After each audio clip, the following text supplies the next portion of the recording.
ইংল্যান্ডের একজন পারফর্ম করলেই ভারতকে হারানোর জন্য যথেষ্ট। বিষয়টা কতটা সত্য? পরিসংখ্যান বলছে টি-20 বিশ্বকাপে 5 বারের দেখায় 3-2 ব্যবধানে এগিয়ে আছে ভারত, কিন্তু এর মাঝেও যে আছে ভিন্ন এক হিসেব। 2007 থেকে 2024 টি-20 বিশ্বকাপের সবগুলো আসরে এখন পর্যন্ত 5 বারের দেখায় টানা 2 বার জয় পায়নি কোনো দল। 2024 বিশ্বকাপে ট্রফি জয়ের পথে ইংল্যান্ডকে 68 রানে হারায় ভারত। তবে কি এবার ইংল্যান্ডের জন্য অপেক্ষা করছে জয়? ফাইনালে যাবে কে? এগুলো তো অতীতের পরিসংখ্যান। চলতি টুর্নামেন্টের হিসেব মিলালে কি পাওয়া যায় চলুন জেনে নেওয়া যাক।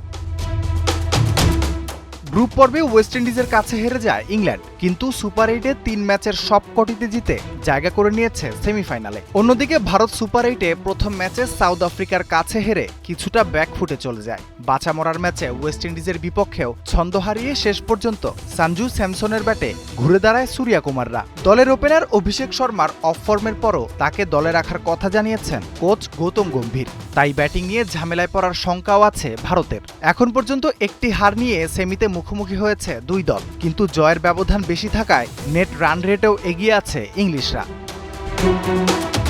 পাকিস্তানের সাবেক অধিনায়ক রশিদ লতিফের মতে ইংল্যান্ডের একজন পারফর্ম করলেই ভারতকে হারানোর জন্য যথেষ্ট। টি-20 বিশ্বকাপের দ্বিতীয় সেমিফাইনালে ভারতের জয়ের কোনো সম্ভাবনাই দেখছেন না লতিফ। ইংল্যান্ড এই সেমিফাইনালে জিতবে।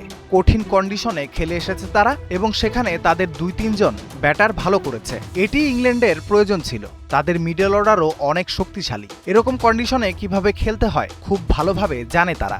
ইংল্যান্ডের একজন পারফর্ম করলেই ভারতকে হারানোর জন্য যথেষ্ট। লতিফের মতামতের সঙ্গে ইংল্যান্ডের হয়ে সমীকরণ কি কোনো বার্তা দিচ্ছে? এতক্ষণে হয়তো বিষয়টি পরিষ্কার, কিন্তু ক্রিকেট তো অনিশ্চয়তার খেলা।